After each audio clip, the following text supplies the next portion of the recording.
पंजाबी खबरों के इस खास बुलेटिन पंजाब इस वेले दे तुहाडा स्वागत है। मैं हाँ जगदीश संधू। बुलेटिन की शुरुआत करते हैं।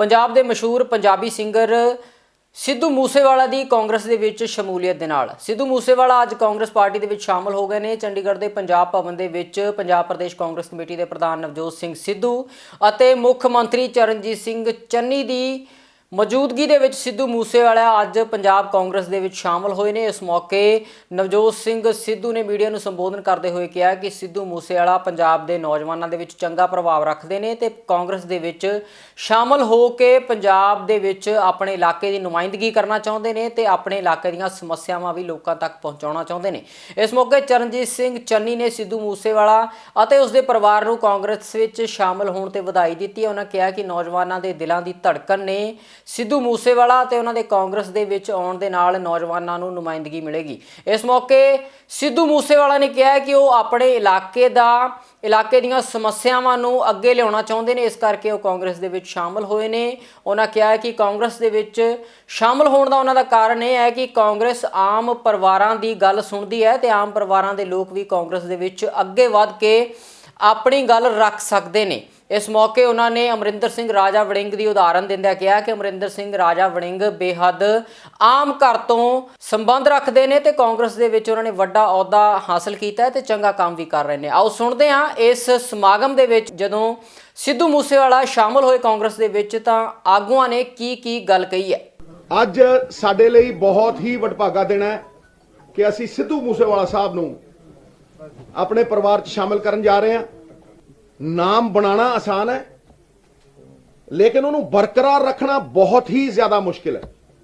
जिन्हें पंजाबी का मान वधाया, हो सकता है कि कुछ लोगों को 2% 4% किंतु परंतु की आदत होवे, ठीक है, but the surest form of failure is trying to please everyone. He who tries to please everyone pleases none. वो अपने रूहानी अंदाज दे विच लिरिक्स लिखता है, गाउंदा है और एक ऐसे तरन्नुम च गाउंदा है, एक अपने नवेकले स्टाइल च गाउंदा है कि अज वो सारे पंजाब दा पार्टियां तो उत्ते उठ के यूथ दा हरमन प्यारा है। So I welcome Sidhu Moosewala sahab to the Congress fold. His father is an ex serviceman. आ बैठे ने ते मैं अज सवेरे इन्हां नूं जदों मिलिया ते मैं इन्हां नूं कहा, मैं कहा भाजी बाप वो वड्डा हुंदा जिहदा पुत्त उहदे नालों वड्डा हो जे। इत्थों ही पता लगता है कि बाप बहुत वड्डा है। सो फादर नालों भी लखां गुणा ज़्यादा नाम कमाने वाला ये पुत्त है। असीं इहदा खैर मकदम करते हैं, असीं इहदा वेलकम करते हैं और असीं आस करते हैं कि जिन्ना नाम इन्हां ने संगीतकारी दे विच कमाया है उसे तरह ये पॉलिटिक्स दे विच लोकां दी सच्ची सेवा कर सकन। अज पंजाब दी राजनीति दे विच एक बहुत ही बड़ा क्रांतिकारी दिन है कि एक आम सधारण परिवार चों उठिया बहुत ही बड़ा कलाकार बनया, अपने बलबूते ते अपनी लियाकत दे नाल अपनी मेहनत दे नाल जिन्हें पंजाब दे नहीं बल्कि दुनिया दे विच बैठे पंजाबियों का ते दूसरे लोगों का भी दिल जीत्या। जिहदे एक गीत ते एक बोल ते नौजवान झूम उठते है। साडा जदों मैं पिंड च रहिंदा सी तां जदों गिद्धा पैना किसी ब्याह दे विच या प्रोग्राम दे विच बीबियां एक गीत गाउंदियां सी, नहीं बबीहा बोले। ਉਹ फिर इन्हों ने गीत जो गाया तो दुनिया वो झूम गई, बोले नहीं बबीहा बोले। तो हुण कांग्रेस पार्टी वालों पंजाब दे विच सिद्धू मूसेवाला दा बबीहा बोलेगा। मेरी पहली कॉन्फ्रेंस है, सो पहला फतेह प्रवान करियो। श्री वाहिगुरू जी का खालसा, श्री वाहिगुरू जी की फतेह। अज तो 3 साल पहला 4 साल पहला मैं म्यूजिक स्टार्ट किया सी ते तुहाडे सारिਆਂ ਦੇ प्यार सदका आशीर्वाद सदका अज मैनूं ये मुकाम मिलिਆ। ਅਸੀਂ ਪਿੰਡੋਂ ਬਾਹਰ ਜਾਂਦੇ ਆ ਜਾਂ ਉਹ ਕਿਤੇ ਜਾਂਦੇ ਨੇ ਤਾਂ ਜਦੋਂ ਕਹਿੰਦੇ ਨੇ ਬਈ ਅਸੀਂ ਮਾਨਸਾ ਤੋਂ ਆ ਜਾਂ ਬਠਿੰਡੇ ਤੋਂ ਆ ਤਾਂ ਉਹ ਪ੍ਰਾਊਡ ਮਹਿਸੂਸ ਕਰਦੇ ਨੇ। ਤੇ ਕਿਤੇ ਨਾ ਕਿਤੇ ਜਦੋਂ ਕਿਤੇ ਉਸ ਇਲਾਕੇ ਦੇ ਵਿੱਚ ਰਹਿੰਦੇ ਆ, ਠੀਕ ਹੈ ਨਾ, ਜਦੋਂ ਉੱਥੇ ਵਿਚਰਦੇ ਆ ਲੋਕਾਂ ਨਾਲ ਤਾਂ ਬਹੁਤ ਚੀਜ਼ਾਂ ਨੇ ਜਿਹੜੀਆਂ ਹਜੇ ਤੱਕ ਲੋਕਾਂ ਨੂੰ ਪਤਾ ਹੀ ਨਹੀਂ ਵੀ ਉਹ ਕਿਸ ਚੀਜ਼ਾਂ ਨਾਲ ਉਹ ਜੂਝ ਰਹੇ ਨੇ ਜਾਂ ਉਹਨਾਂ ਦੀ ਰੋਜ਼ਮਰਰਾ ਦੀ ਜ਼ਿੰਦਗੀ ਦੇ ਵਿੱਚ ਕੀ ਪ੍ਰੋਬਲਮਾਂ ਨੇ। ਸਿੱਧੂ ਮੂਸੇਵਾਲੇ ਦੇ ਕਾਂਗਰਸ ਦੇ ਵਿੱਚ ਸ਼ਾਮਲ ਹੋਣ ਤੋਂ ਬਾਅਦ ਹੁਣ ਵਿਰੋਧੀਆਂ ਦੇ ਪ੍ਰਤੀਕਰਮ ਵੀ ਆਉਣੇ ਸ਼ੁਰੂ ਹੋ ਗਏ ਨੇ। ਸ਼੍ਰੋਮਣੀ ਅਕਾਲੀ ਦਲ ਦੇ ਸੀਨੀਅਰ ਆਗੂ ਦਲਜੀਤ ਸਿੰਘ ਚੀਮਾ ਨੇ ਸਿੱਧੂ ਮੂਸੇਵਾਲੇ ਦੀ ਸ਼ਮੂਲੀਅਤ ਤੇ ਪ੍ਰਤੀਕਿਰਿਆ ਦਿੰਦੇ ਹੋਏ ਕਿਹਾ ਹੈ ਕਿ ਕਾਂਗਰਸ ਦੇ ਵਿੱਚ ਪਹਿਲਾਂ ਹੀ 2 ਸਿੱਧੂਆਂ ਦੀ ਨਹੀਂ ਬਣਦੀ ਸੀ ਤੇ ਹੁਣ ਸਿੱਧੂ ਮੂਸੇਵਾਲਾ ਸ਼ਾਮਲ ਹੋ ਗਏ ਨੇ। ਹੁਣ ਦੇਖਣਾ ਇਹ ਹੋਵੇਗਾ ਕਿ ਕਾਂਗਰਸ ਦੇ ਵਿੱਚ ਸਿੱਧੂ ਮੂਸੇਵਾਲਾ ਕਿਸ ਤਰ੍ਹਾਂ ਆਪਣੀ ਗੱਲ ਰੱਖਦੇ ਨੇ। ਚੀਮਾ ਨੇ ਕਿਹਾ ਕਿ ਇਸ ਬਾਬਤ ਉਹ ਕਾਂਗਰਸ ਦੇ ਆਗੂਆਂ ਤੋਂ ਹੀ ਸਵਾਲ ਪੁੱਛਣ। ਇਸ ਮੌਕੇ ਉਹਨਾਂ ਨੇ ਦਿੱਲੀ ਦੇ ਮੁੱਖ ਮੰਤਰੀ ਤੇ ਆਪ ਸੁਪਰੀਮੋ ਅਰਵਿੰਦ ਕੇਜਰੀਵਾਲ ਦੇ ਉੱਪਰ ਵੀ ਵੱਡੇ ਸਿਆਸੀ ਤੰਜ ਕੱਸੇ ਨੇ। ਹੁਣ ਇੱਕ ਤਾਂ ਵੱਡੇ ਸਿੱਧੂ ਸਾਹਿਬ ਕੈਪਟਨ ਅਮਰਿੰਦਰ ਸਿੰਘ ਜੀ ਤਾਂ ਹੁਣ ਬਾਹਰ ਚਲੇ ਗਏ, ਹੁਣ ਦੂਜਾ ਸਿੱਧੂ ਆ ਗਿਆ, ਕੋਈ ਗੱਲ ਨਹੀਂ, ਸਾਨੂੰ ਤਾਂ ਇਹ 'ਚ ਕੋਈ ਗੱਲ ਨਹੀਂ, ਕਿਸੇ ਨੇ ਕੋਈ ਕਿਸੇ ਦੀ ਪਾਰਟੀ ਚ ਆਉਣਾ ਕੋਈ ਜ਼ਰੂਰ ਆਵੇ, ਪਰ ਇਹ ਹੁਣ ਇੱਕ ਮਿਆਨ 'ਚ 2 ਤਲਵਾਰਾਂ ਰਹਿਣੀਆਂ ਨਹੀਂ। ਹੁਣ ਦੇਖਦੇ ਆ ਕੰਪੀਟੀਸ਼ਨ ਥੋੜੇ ਦਿਨਾਂ ਬਾਅਦ ਵੀ ਕਿਹੜਾ ਹੁਣ ਮੀਡੀਆ ਦੇ ਵਿੱਚ ਜ਼ਿਆਦਾ ਜਿਹੜੀ ਆ ਉਹ ਨੈਗੇਟਿਵ ਨਿਊਜ਼ ਗੈਦਰ ਕਰਦਾ, ਇਹ ਆਉਣ ਵਾਲੇ ਸਮੇਂ 'ਚ ਦੇਖਾਂਗੇ। ਤੇ ਦੇਖੋ ਗੱਲ ਇਹ ਹੈ ਕਿ ਕੇਜਰੀਵਾਲ ਵੱਲੋਂ ਇੱਕ ਬਹੁਤ ਵੱਡਾ ਫਰਾਡ ਪੰਜਾਬ ਦੀ ਭੋਲੀ ਭਾਲੀ ਜਨਤਾ ਦੇ ਨਾਲ ਕੀਤਾ ਜਾ ਰਿਹਾ ਕਿ ਦੇਸ਼ ਦੀ ਕੈਪੀਟਲ ਜਿਹੜੀ ਹੈ ਉਹਦਾ ਮੁਕਾਬਲਾ ਸਰਹੱਦੀ ਜ਼ਿਲ੍ਹਿਆਂ ਦੇ ਪਿੰਡਾਂ ਦੇ ਨਾਲ, ਕੰਢੀ ਏਰੀਏ ਦੇ ਪਛੜੇ ਇਲਾਕਿਆਂ ਦੇ ਪਿੰਡਾਂ ਦੇ ਨਾਲ ਕਰਕੇ ਤੇ ਲੋਕਾਂ ਨੂੰ ਸਮਝਬਾਗ ਝੂਠੇ ਦਿਖਾ ਕੇ ਤੇ ਗੁੰਮਰਾਹ ਕਰਨ ਦੀ ਕੋਸ਼ਿਸ਼ ਕੀਤੀ ਜਾ ਰਹੀ। ਇਹ ਕੋਈ ਟਾਈਮ ਨਹੀਂ ਹੈ ਜਿੱਦਣ ਕੇਜਰੀਵਾਲ ਜਾਂ ਕੇਜਰੀਵਾਲ ਦੀ ਟੀਮ ਟੀਵੀ ਤੇ ਇਹ ਵੀ ਇਸ਼ਤਿਹਾਰ ਦੇ ਦੇਵੇ ਵੀ ਲਾਲ ਕਿਲ੍ਹਾ ਵੀ ਕੇਜਰੀਵਾਲ ਨੇ ਬਣਾਇਆ ਸੀ, ਕੁਤਬ ਮੀਨਾਰ ਵੀ ਕੇਜਰੀਵਾਲ ਨੇ ਬਣਾਇਆ ਸੀ, ਦਿੱਲੀ ਦਾ ਹਵਾਈ ਅੱਡਾ ਵੀ ਕੇਜਰੀਵਾਲ ਸਾਹਿਬ ਨੇ ਪਹਿਲਾਂ ਹੀ ਬਣਾਤਾ ਸੀ, ਦਿੱਲੀ ਦਾ ਰੇਲਵੇ ਸਟੇਸ਼ਨ ਵੀ ਕੇਜਰੀਵਾਲ ਨੇ ਬਣਾਇਆ ਸੀ, all India institute of medical sciences ਵੀ ਕੇਜਰੀਵਾਲ ਨੇ ਬਣਾਈ ਸੀ, ਪਾਰਲੀਮੈਂਟ ਹਾਊਸ ਵੀ ਕੇਜਰੀਵਾਲ ਨੇ ਬਣਾਇਆ ਸੀ। ਇਹ ਕੋਈ ਦਿਨ ਦੂਰ ਨਹੀਂ ਹੈ ਕਿਉਂਕਿ ਉਹਨੂੰ ਲੱਗਦਾ ਹੈ ਕਿ ਸ਼ਾਇਦ ਜੋ ਮੈਂ ਕਹਿ ਰਿਹਾ ਉਹ ਜਨਤਾ ਉਹਨੂੰ ਉਹਦੇ ਤੇ ਭਰੋਸਾ ਕਰ ਰਹੀ ਹੈ। ਇੱਕ ਰੈਵਨਿਊ ਸਰਪਲਸ ਸਟੇਟ ਜਿਹਦੀ ਮੈਕਸਿਮਮ ਫੰਡਿੰਗ ਜਿਹੜੀ ਹੈ ਉਹ ਗਵਰਨਮੈਂਟ ਆਫ ਇੰਡੀਆ ਦੀ ਹੈ ਕਿਉਂਕਿ ਬਹੁਤਾ ਕੰਟਰੋਲ ਉੱਥੇ ਦਿੱਲੀ ਦੇ ਵਿੱਚ ਜਿਹੜੇ ਖਰਚੇ ਵਾਲੇ ਵਿਭਾਗ ਆ ਉਹਨਾਂ ਦਾ ਜਿਹੜਾ ਹੈ ਉਹ ਉੱਥੇ ਕੇਂਦਰ ਸਰਕਾਰ ਦਾ ਹੁੰਦਾ। ਉਧਰ ਬੀਜੇਪੀ ਦੇ ਸੀਨੀਅਰ ਆਗੂ ਹਰਜੀਤ ਗਰੇਵਾਲ ਨੇ ਵੀ ਸਿੱਧੂ ਮੂਸੇਵਾਲੇ ਦੇ ਕਾਂਗਰਸ ਵਿੱਚ ਸ਼ਾਮਲ ਹੋਣ ਤੇ ਆਪਣੀ ਪ੍ਰਤੀਕਿਰਿਆ ਦਿੰਦਿਆਂ ਕਿਹਾ ਹੈ ਕਿ ਕਲਾਕਾਰਾਂ ਨੂੰ ਕਿਸੇ ਵੀ ਸਿਆਸੀ ਪਾਰਟੀ ਦੇ ਪੱਖ ਦੇ ਵਿੱਚ ਨਹੀਂ ਆਉਣਾ ਚਾਹੀਦਾ, ਬਲਕਿ ਨਿਰਪੱਖ ਹੋ ਕੇ ਕਲਾਕਾਰਾਂ ਨੂੰ ਆਪਣੀ ਗੱਲ ਰੱਖਣੀ ਚਾਹੀਦੀ ਹੈ। ਉਹਨਾਂ ਕਿਹਾ ਕਿ ਇਸ ਦੇ ਨਾਲ ਕਲਾਕਾਰਾਂ ਦੀ ਕਲਾ ਦਾ ਨੁਕਸਾਨ ਹੁੰਦਾ ਹੈ। ਕਿਸਾਨਾਂ ਨੂੰ ਤਾਂ ਜਿਹੜੇ ਸੜਕਾਂ ਤੇ ਬੈਠੇ ਆ ਉਹ ਜੈਨੂਨ ਕਿਸਾਨ ਨੇ, ਉਹਨਾਂ ਨੂੰ ਇਹ ਕਹਿ ਕੇ ਲੈ ਆਏ ਕਿ ਭਾਈ ਤੁਹਾਡੀਆਂ ਜ਼ਮੀਨਾਂ ਖੋਹ ਕੇ ਅਡਾਨੀਆਂ ਬਾਨੀਆਂ ਨੂੰ ਦੇ ਦੇਣੀਆਂ ਇਹਨਾਂ ਕਾਨੂੰਨਾਂ ਨਾਲ। ਉਹ ਗੁੱਸੇ 'ਚ ਹੋ ਕੇ ਮਰਨ ਤੇ ਆਏ ਆ, ਪਰ ਅਸਲ 'ਚ ਗੱਲ ਕੀ ਹੈ ਕਿ ਇਹ ਕਾਨੂੰਨ ਜਿਹੜੇ ਆ ਇਹ ਵਾਪਸ ਹੋ ਗਏ ਤੇ ਜੇ ਕਿਸਾਨ ਹਿੱਤਾਂ ਦਾ ਪੂਰਕ ਹੁੰਦਾ ਹੈ ਅੰਦੋਲਨ ਤਾਂ ਹੁਣ ਤੱਕ ਵਿਡਰਾ ਹੋ ਜਾਣਾ ਸੀ।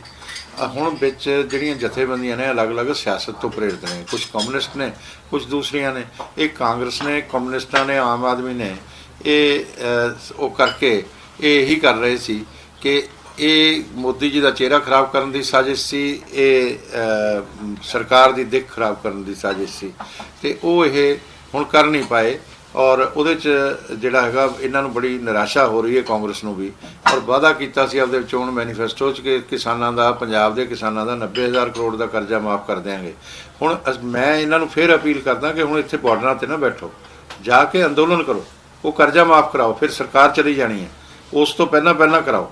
ਔਰ ਜੇ ਨਹੀਂ ਕਰਾਉਂਦੇ ਤਾਂ ਇਹਦਾ ਮਤਲਬ ਜਿੱਦਾਂ ਉਹ ਹੈ ਉਗਰਾਹਾਂ ਜੋਗਿੰਦਰ ਸਿੰਘ ਔਰ ਇਹ ਰਾਜੇਵਾਲ, ਇਹ ਇੱਧਰ ਚੀਫ ਮਿਨਿਸਟਰ ਦੇ ਉਹ ਬੈਠਦਾ, ਇੱਧਰ ਉਹ ਬੈਠਦਾ, ਕਹਿੰਦੇ ਆ ਹੁਣ ਅਸੀਂ ਕਾਂਗਰਸੀਆਂ ਦਾ ਘਰਾਓ ਨਹੀਂ ਕਰਿਆ ਕਰਾਂਗੇ ਪਿੰਡਾਂ 'ਚ।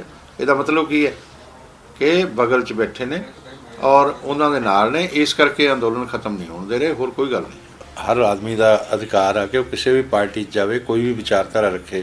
ਉਹ ਵੀ ਸ਼ਾਮਲ ਹੋਏ ਆ, ਉਹਨਾਂ ਦੀ ਸੋਚ, ਉਹਨਾਂ ਨੂੰ ਮੁਬਾਰਕ ਆ, ਅਸੀਂ ਉਹਦੇ 'ਤੇ ਕੀ ਕਹਿਣਾ ਹੈਗਾ, ਠੀਕ ਹੈ ਨਾ। ਤੇ ਉਹ ਸ਼ਾਮਲ ਹੋ ਗਏ, ਅੱਛੀ ਗੱਲ ਆ। ਤੇ ਮੈਂ ਸਮਝਦਾ ਕਿ ਕਲਾਕਾਰ ਜਿਹੜੇ ਹੁੰਦੇ ਆ ਉਹਨਾਂ ਨੂੰ ਕਿਸੇ ਇੱਕ ਵਿਚਾਰਧਾਰਾ 'ਚ ਨਹੀਂ ਬੰਨ੍ਹਣਾ ਚਾਹੀਦਾ, ਉਹ ਤਾਂ ਸਾਰੇ ਸਮਾਜ ਦੇ ਹੁੰਦੇ ਆ ਔਰ ਉਹਨਾਂ ਨੂੰ ਨੈਚੁਰਲ ਵੇ ਨਾਲ ਹੀ ਜਿਹੜੀ ਗੱਲ ਅੱਛੀ ਹੋਵੇ ਉਹਨੂੰ ਅੱਛੀ ਕਹਿਣਾ ਚਾਹੀਦਾ, ਜਿਹੜੀ ਬੁਰੀ ਹੋਵੇ ਬੁਰਾ ਕਹਿਣਾ ਚਾਹੀਦਾ। ਇਹ ਪੱਖਪਾਤ ਕਰਨਾ ਪਊਗਾ ਹੁਣ ਉਹਨਾਂ ਨੂੰ ਜਦੋਂ ਉਹਦੇ 'ਚ ਆ ਗਏ ਨੇ। ਉਧਰ ਪੰਜਾਬ ਦੇ ਸੀਨੀਅਰ ਕਾਂਗਰਸੀ ਆਗੂ ਤੇ ਸਾਬਕਾ ਮੁੱਖ ਮੰਤਰੀ ਰਜਿੰਦਰ ਕੌਰ ਭੱਠਲ ਨੇ ਦਿੱਲੀ ਵਿਖੇ ਸੋਨੀਆ ਗਾਂਧੀ ਦੇ ਨਾਲ ਮੁਲਾਕਾਤ ਕੀਤੀ ਹੈ। ਮੁਲਾਕਾਤ ਤੋਂ ਬਾਅਦ ਮੀਡੀਆ ਨਾਲ ਗੱਲਬਾਤ ਕਰਦਿਆਂ ਰਜਿੰਦਰ ਕੌਰ ਭੱਠਲ ਨੇ ਕਿਹਾ ਹੈ ਕਿ ਉਹਨਾਂ ਨੇ ਪੰਜਾਬ ਦੀਆਂ ਸਮੱਸਿਆਵਾਂ ਤੇ ਮੌਜੂਦਾ ਸਿਆਸੀ ਹਾਲਾਤਾਂ ਬਾਰੇ ਸੋਨੀਆ ਗਾਂਧੀ ਨਾਲ ਗੱਲਬਾਤ ਕੀਤੀ ਹੈ। ਰਜਿੰਦਰ ਕੌਰ ਭੱਠਲ ਨੇ ਕਿਹਾ ਹੈ ਕਿ ਪੰਜਾਬ ਦੇ ਮੌਜੂਦਾ ਸਿਆਸੀ ਹਾਲਾਤ ਕਾਂਗਰਸ ਦੇ ਹੱਕ ਦੇ ਵਿੱਚ ਨੇ ਤੇ ਚੰਨੀ ਅਤੇ ਨਵਜੋਤ ਸਿੰਘ ਸਿੱਧੂ ਵਧੀਆ ਤਰੀਕੇ ਦੇ ਨਾਲ ਕਾਂਗਰਸ ਦੀ ਅਗਵਾਈ ਕਰ ਰਹੇ ਨੇ। ਉਹਨਾਂ ਕਿਹਾ ਕਿ 2022 ਦੀਆਂ ਚੋਣਾਂ ਕਾਂਗਰਸ ਹੀ ਜਿੱਤੇਗੀ ਤੇ ਆਉਣ ਵਾਲੀਆਂ ਵਿਧਾਨ ਸਭਾ ਦੇ ਵਿੱਚ ਕਾਂਗਰਸ ਦੀ ਸਰਕਾਰ ਬਣੇਗੀ। ਸਟੇਟ ਦੇ ਬਾਰੇ ਵਿੱਚ ਡਿਸਕਸ਼ਨ ਹੋ ਕੇ ਜੋ ਜਾਣਕਾਰੀ ਸੀ, ਗਰਾਊਂਡ ਰਿਐਲਿਟੀ ਸੀ, ਉਹ ਮੈਂ ਮੈਡਮ ਸੋਨੀਆ ਗਾਂਧੀ ਦੇ ਧਿਆਨ 'ਚ ਲਿਆਂਦੀ ਹੈ ਔਰ ਉਹ ਬੜੇ ਉਹਨਾਂ ਨੇ ਧਿਆਨ ਦੇ ਨਾਲ ਗੌਰ ਦੇ ਨਾਲ ਸਾਰਾ ਕੁਝ ਸੁਣਿਆ ਹੈਗਾ ਤੇ ਉਹਦੇ ਵਿੱਚ ਇਹੀ ਰਿਪੋਰਟਸ ਹੈਗੀਆਂ ਜਾਂ ਇਹੀ ਮੈਂ ਵੀ ਇਨਫੋਰਮੇਸ਼ਨ ਦਿੱਤੀ ਹੈ ਕਿ ਅੱਜ ਦੀ ਘੜੀ ਵਿੱਚ ਸਾਰੀਆਂ ਪਾਰਟੀਆਂ ਜਿਹੜੀਆਂ ਸਾਡੀਆਂ ਵਿਰੋਧੀ ਹੈ, ਚਾਹੇ ਅਕਾਲੀ ਦਲ ਹੈ, ਬੀਜੇਪੀ ਹੈ, ਉਹ ਚਾਹੇ ਕੇਜਰੀਵਾਲ ਹੈ, ਇਹਨਾਂ ਲਈ ਪੰਜਾਬ 'ਚ ਕੁਝ ਨਹੀਂ ਰੱਖਿਆ ਪਿਆ। ਕਾਂਗਰਸ ਪਾਰਟੀ ਦਾ ਜੋ ਚੀਫ ਮਿਨਿਸਟਰ ਬਣਾਇਆ, ਸਰਕਾਰ ਬਣਾਈ ਹੈ, ਪ੍ਰਧਾਨ ਬਣਾਇਆ ਸਿੱਧੂ ਨੂੰ ਜਾਂ ਕਿ ਆਪਣੇ ਚੰਨੀ ਨੂੰ, ਉਹਦੇ ਤੇ ਲੋਕਾਂ ਨੂੰ ਪੂਰਾ ਵਿਸ਼ਵਾਸ ਹੈ। ਪੰਜਾਬ ਦਾ ਸਾਰਾ ਯੂਥ, ਪੰਜਾਬ ਦੇ ਸਾਰੇ ਗਰੀਬ ਲੋਕ ਅੱਜ ਕਾਂਗਰਸ ਪਾਰਟੀ ਨਾਲ ਇੱਕ ਮੁੱਠ ਤੇ ਇਕਜੁੱਟ ਹੋ ਕੇ ਅਗਲਾ ਫੈਸਲਾ ਕਰ ਬੈਠੇ ਆ ਕਿ ਕਾਂਗਰਸ ਨੂੰ ਜਿਤਾਉਣਾ ਹੈ। ਇਹ ਸਾਰੀਆਂ ਜਾਣਕਾਰੀਆਂ ਮੈਂ ਮੈਡਮ ਨੂੰ ਕੱਲ੍ਹ ਆਪਣੀ ਜਾਣਕਾਰੀ ਸਾਂਝੀ ਕੀਤੀ। ਦੇਖੋ, ਉਸ 'ਤੇ ਮੈਂ ਸਮਝਦੀ ਹਾਂ ਕਿ ਸਾਡੇ ਜਿਹੜੇ ਜਿਸ ਰਫਤਾਰ ਨਾਲ ਹੋਣੇ ਚਾਹੀਦੇ ਸੀ, ਕੁਝ ਪੂਰੇ ਤਾਂ ਹੋਏ ਪਰ ਸਲੋ ਹੋਏ, ਥੋੜ੍ਹੇ ਹੋਏ, ਜਿਹਦੇ ਕਰਕੇ ਸਾਡੀ ਪਾਰਟੀ ਦੇ ਮੈਜੋਰਟੀ MLA ਵੀ ਨਾਰਾਜ਼ ਹੋਏ ਤੇ ਲੋਕਾਂ ਦੇ ਵਿੱਚ ਮੁਲਾਕਾਤਾਂ ਦਾ ਟਾਈਮ ਘੱਟ ਦੇਣਾ, ਚੀਫ ਮਿਨਿਸਟਰ ਵੱਲੋਂ ਘੱਟ ਮਿਲਣਾ, ਇਹਦੇ ਨਾਲ ਕਿਉਂਕਿ ਜਾਣਕਾਰੀ ਲੋਕਾਂ ਵੱਲੋਂ ਹੀ ਜਿਹੜੀ ਪਹੁੰਚਦੀ ਹੈ ਉਹ ਸਾਡੇ ਪੋਲੀਟੀਕਲ ਹੈੱਡ ਕੋਲੇ ਜਾਂਦੀ ਹੈ, ਉਹ ਲਾਗੂ ਹੁੰਦੀ ਹੈ। ਉਸ ਵਕਤ ਮੁਲਾਕਾਤਾਂ ਨਹੀਂ ਹੋ ਸਕੀਆਂ ਸੀਗੀਆਂ। ਅੱਛਾ ਹੁੰਦਾ ਕਿ ਜਿਵੇਂ ਕੈਪਟਨ ਸਾਹਿਬ ਹੁਣ ਦਿਨ ਰਾਤ ਇੱਕ ਕਰਕੇ ਭੱਜੇ ਫਿਰਦੇ ਆ, ਬਗਾਨੀਆਂ ਪਾਰਟੀਆਂ ਦੇ ਬਾਹਰ ਖੜਕਾਉਂਦੇ, ਕਦੇ BJP ਦਾ, ਅਮਿਤ ਸ਼ਾਹ ਦਾ, ਕਦੇ ਮੋਦੀ ਜੀ ਦਾ, ਇਹ ਸਾਰਾ ਕੁਛ ਇੰਨੀ ਭੱਜ ਦੌੜ ਆਪਣੇ ਮੁੱਖ ਮੰਤਰੀ ਹੁੰਦੇ ਹੋਏ ਜੇ ਕਰ ਲੈਂਦੇ ਮਗਲੇ 2 ਸਾਲਾਂ ਵਿੱਚ ਤਾਂ ਇਹ ਨੌਬਤ ਨਾ ਆਉਂਦੀ, ਉਹਨਾਂ ਨੂੰ ਵੀ ਲੋਕਾਂ ਦੇ ਬਾਹਰਾਂ ਮੂਹਰੇ ਜਾ ਕੇ ਖੜਨਾ ਨਾ ਪੈਂਦਾ, ਬਹਿਣਾ ਨਾ ਪੈਂਦਾ। ਬੀਜੇਪੀ ਦੇ ਸੀਨੀਅਰ ਆਗੂ ਸੁਰਜੀਤ ਜਾਣੀ ਨੇ ਮਨਜਿੰਦਰ ਸਿੰਘ ਸਿਰਸਾ ਦੇ ਬੀਜੇਪੀ ਦੇ ਵਿੱਚ ਸ਼ਾਮਲ ਹੋਣ ਤੇ ਆਪਣੀ ਪ੍ਰਤੀਕਿਰਿਆ ਦਿੱਤੀ ਹੈ।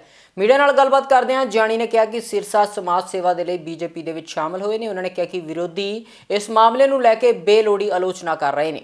ਉਹਨਾਂ ਕਿਹਾ ਕਿ ਸਿਰਸਾ ਮੋਦੀ ਤੋਂ ਪ੍ਰਭਾਵਿਤ ਹੋ ਕੇ ਪਾਰਟੀ 'ਚ ਆਏ ਨੇ। ਕਾਂਗਰਸ ਪਾਰਟੀ ਤੇ ਟਿੱਪਣੀ ਕਰਦਿਆਂ ਉਹਨਾਂ ਕਿਹਾ ਕਿ ਕਾਂਗਰਸ ਪਾਰਟੀ ਨਾਟਕਕਾਰਾਂ ਦੀ ਕੰਪਨੀ ਹੈ। ਸਰਸਾ ਜਿਹੜਾ ਪਾਰਟੀ ਜੁਆਇਨ ਕੀਤੀ ਹੈ, ਮੈਨੂੰ ਸਰਸਾ ਸਾਹਿਬ ਮਿਲੇ ਤਾਂ ਨਹੀਂ, ਪਰ ਮੈਂ ਜਿਹੜੀ ਦੇਖ ਰਿਹਾ ਉਹ ਸਮਾਜ ਦੀ ਸੇਵਾ ਕਰਦੇ ਆ, ਆਪਣੇ ਸਮਾਜ ਨੂੰ ਅੱਗੇ ਲੈ ਕੇ ਜਾਣਾ ਚਾਹੁੰਦੇ ਆ। ਸਮਾਜ ਦੀ ਜਿੰਨੀਆਂ ਦਿੱਕਤਾਂ, ਸਮੱਸਿਆ ਹੈ ਪੂਰੇ ਹਿੰਦੁਸਤਾਨ ਦੇ ਜਾਂ ਵਿਦੇਸ਼ਾਂ ਦੇ ਵਿੱਚ ਵੀ ਹੈਗੀ, ਉਹ ਹੱਲ ਕਰਾਉਣ ਵਾਸਤੇ ਦੇਖੋ ਕੋਈ ਰਾਹੁਲ ਗਾਂਧੀ ਹੱਲ ਨਹੀਂ ਕਰ ਸਕਦਾ, ਕੋਈ ਛੇਤਰੀਏ ਪਾਰਟੀ ਹੱਲ ਨਹੀਂ ਕਰ ਸਕਦੀ। ਉਹਨਾਂ ਨੂੰ ਪਤਾ ਹੈ ਕਿ ਮੋਦੀ ਸਾਹਿਬ ਨਾਲ ਮਿਲ ਕੇ ਮੇਰੇ ਜਿਹੜਾ ਸਮਾਜ ਦੀ ਸੇਵਾ ਔਰ ਮੇਰਾ ਜਿਹੜਾ ਸਮਾਜ ਹੈ ਉਹਨਾਂ ਦਾ ਮੈਂ ਕੰਮ ਕਰਵਾਵਾਂ, ਤਾਂ ਉਹਨਾਂ ਦੇ ਵਾਸਤੇ ਹੀ ਸਾਰਾ ਸਮਾਜ ਵਾਸਤੇ ਔਰ ਸਮਾਜ ਸੇਵਾ ਕਰਨ ਵਾਸਤੇ ਉਹਨਾਂ ਨੇ ਭਾਰਤੀ ਜਨਤਾ ਪਾਰਟੀ ਜੁਆਇਨ ਕੀਤੀ ਹੈ। ਔਰ ਦਿੱਲੀ ਦੇ ਵਿੱਚ ਉਹ ਮਤਲਬ ਗੁਰਦੁਆਰੇ ਦੇ ਵਿੱਚ ਸੀਗੇ ਤਾਂ ਉਹਨਾਂ ਨੇ ਰਿਜ਼ਾਈਨ ਦੇ ਕੇ ਤੇ BJP ਜੁਆਇਨ ਕਰ ਲਈ। ਹੁਣ ਉਹਨਾਂ ਨੂੰ ਕਹਿਣ ਕੋਈ ਕੁਝ ਵੀ ਕਹੇ, ਪਰ ਇਹ ਗੱਲ ਹੈ ਕਿ ਭਾਰਤੀ ਜਨਤਾ ਪਾਰਟੀ ਨਾ ਕਿਸੇ ਤੋਂ ਕਿਸੇ ਨੂੰ ਡਰਾਉਂਦੀ ਨਹੀਂ ਹੈ। ਭਾਰਤੀ ਜਨਤਾ ਪਾਰਟੀ ਦੇ ਵਿਚਾਰ ਦੇਖ ਕੇ ਲੋਕ ਆਉਂਦੇ ਨੇ ਔਰ ਭਾਰਤੀ ਜਨਤਾ ਪਾਰਟੀ ਚੰਗੇ ਬੰਦਿਆਂ ਨੂੰ ਔਰ ਦੇਸ਼ ਭਗਤ ਬੰਦਿਆਂ ਨੂੰ ਔਰ ਸਮਾਜ ਦੀ ਸੇਵਾ ਕਰਨ ਬੰਦਿਆਂ ਨੂੰ ਅਸੀਂ ਜੁਆਇਨ ਕਰਾ ਲੈਂਦੇ ਹਾਂ। ਉਧਰ ਸ਼੍ਰੋਮਣੀ ਅਕਾਲੀ ਦਲ ਦੇ ਪ੍ਰਧਾਨ ਸੁਖਬੀਰ ਸਿੰਘ ਬਾਦਲ ਨੂਰਮਹਿਲ ਵਿਖੇ ਪਹੁੰਚੇ, ਜਿੱਥੇ ਉਹਨਾਂ ਨੇ ਇੱਕ ਵੱਡੇ ਇਕੱਠ ਨੂੰ ਸੰਬੋਧਨ ਕੀਤਾ। ਇਸ ਮੌਕੇ ਸੁਖਬੀਰ ਸਿੰਘ ਬਾਦਲ ਨੇ ਕਾਂਗਰਸ ਪਾਰਟੀ ਤੇ ਅਕਾਲੀਆਂ ਖਿਲਾਫ ਝੂਠੇ ਪਰਚੇ ਦਰਜ ਕਰਨ ਦੇ ਇਲਜ਼ਾਮ ਲਗਾਏ ਨੇ। ਸੁਖਬੀਰ ਸਿੰਘ ਬਾਦਲ ਨੇ ਕਿਹਾ ਕਿ ਇਸ ਵਾਰ ਸ਼੍ਰੋਮਣੀ ਅਕਾਲੀ ਦਲ ਦੇ ਪੱਖ ਵਿੱਚ ਵੱਡੀ ਲੋਕ ਲਹਿਰ ਹੈ ਤੇ 80 ਤੋਂ ਵੱਧ ਸੀਟਾਂ ਜਿੱਤਣ ਦੀ ਉਮੀਦ ਉਹ ਕਰਦੇ ਨੇ। ਉਹਨਾਂ ਕਿਹਾ ਕਿ 2022 ਦੇ ਵਿੱਚ ਸ਼੍ਰੋਮਣੀ ਅਕਾਲੀ ਦਲ ਅਤੇ BSP ਗੱਠਜੋੜ ਦੀ ਸਰਕਾਰ ਬਣਨੀ ਤੈਅ ਹੈ। ਆ ਕਾਂਗਰਸ ਦੇ ਲੀਡਰਾਂ ਨੇ ਐ ਸੋਚਿਆ ਕਿ ਆ ਮੌਕਾ ਮਿਲਿਆ ਕਿ ਆ 5 ਸਾਲ ਤਾਂ ਅਸੀਂ ਲੁੱਟਣਾ ਹੀ ਹੈ, ਇੱਕ ਮਾਫੀਆ ਰਾਜ ਬਣਾਈ ਬੈਠੇ ਆ ਤੇ ਸਭ ਤੋਂ ਮਾੜਾ ਕੰਮ ਕੀਤਾ ਇਹਨਾਂ ਨੇ ਸ਼੍ਰੋਮਣੀ ਅਕਾਲੀ ਦਲ ਦੇ ਵਰਕਰਾਂ ਦੇ ਝੂਠੇ ਕੇਸ ਕੀਤੇ ਆ। 307 ਤੋਂ ਲੈ ਕੇ ਬਜ਼ੁਰਗ ਮਾਈਆਂ ਤੋਂ ਲੈ ਕੇ ਛੋਟੇ ਬੱਚਿਆਂ ਤੋਂ ਲੈ ਕੇ ਥੋੜੀਆਂ ਬੀਬੀਆਂ ਭੈਣਾਂ ਤੋਂ ਲੈ ਕੇ ਸਾਰਿਆਂ ਦੇ ਝੂਠੇ ਕੇਸ। ਪਿਛਲੇ ਸਾਰੇ ਇਲੈਕਸ਼ਨਾਂ ਨਾਲੋਂ ਵੱਧ ਸੀਟਾਂ ਮੇਰੇ ਹਿਸਾਬ ਨਾਲ ਜੋ ਮੈਂ ਦੇਖ ਰਿਹਾ 80-85 ਸੀਟਾਂ ਤੋਂ ਵੀ ਵੱਧ ਸ਼੍ਰੋਮਣੀ ਅਕਾਲੀ ਦਲ BSP ਦਾ ਗੱਠਜੋੜ ਜਿੱਤੂਗਾ। 5 ਸਾਲ ਨਾ ਮੁੱਖ ਮੰਤਰੀ ਸੀ ਨਾ ਕੋਈ ਮੰਤਰੀ ਸੀ, ਇੱਕ ਇੱਟ ਨਹੀਂ ਲੱਗੀ 5 ਸਾਲ। ਮੈਂ ਪੰਜਾਬ ਦੇ ਮੁੱਖ ਮੰਤਰੀ ਚੰਨੀ ਨੂੰ ਪੁੱਛਣਾ ਚਾਹਣਾ, ਮੈਨੂੰ ਇੱਕ ਸਕੂਲ ਦਾ ਨਾਮ ਦੱਸ ਦੇਣ ਜਿਹੜਾ ਇੱਕ ਬਣਾਇਆ, ਇੱਕ ਹਸਪਤਾਲ ਦਾ ਨਾਮ ਦੇ ਦੇਣ ਜਿੱਥੇ ਬਣਾਇਆ। ਜੇ ਕੰਮ ਕੀਤਾ ਹੀ ਨਹੀਂ, ਕੱਲੇ ਝੂਠ ਤੇ ਨਿਰਭਰ ਸਰਕਾਰ ਚਲਾਈ। ਪਿਛਲੀ ਵਾਰ ਵੀ ਸਰਕਾਰ ਇਹਨਾਂ ਦੀ ਨਹੀਂ ਬਣਨੀ ਸੀ, ਪਰ ਇਹਨਾਂ ਨੇ ਪੰਜਾਬ ਦੀ ਜਨਤਾ ਦੇ ਭਾਵਨਾ ਤੇ ਖੇਡ ਕੇ ਉਹਨਾਂ ਨੇ ਧੋਖਾ ਕੀਤਾ। ਪੰਜਾਬੀ ਖਬਰਾਂ ਦੇ ਇਸ ਖਾਸ ਬੁਲੇਟਿਨ ਪੰਜਾਬ ਇਸ ਵੇਲੇ ਦੇ ਵਿੱਚ ਫਿਲਹਾਲ ਇੰਨਾ ਹੀ। ਫਿਰ ਤੋਂ ਮੁਲਾਕਾਤ ਹੋਵੇਗੀ। ਬਹੁਤ ਬਹੁਤ ਧੰਨਵਾਦ।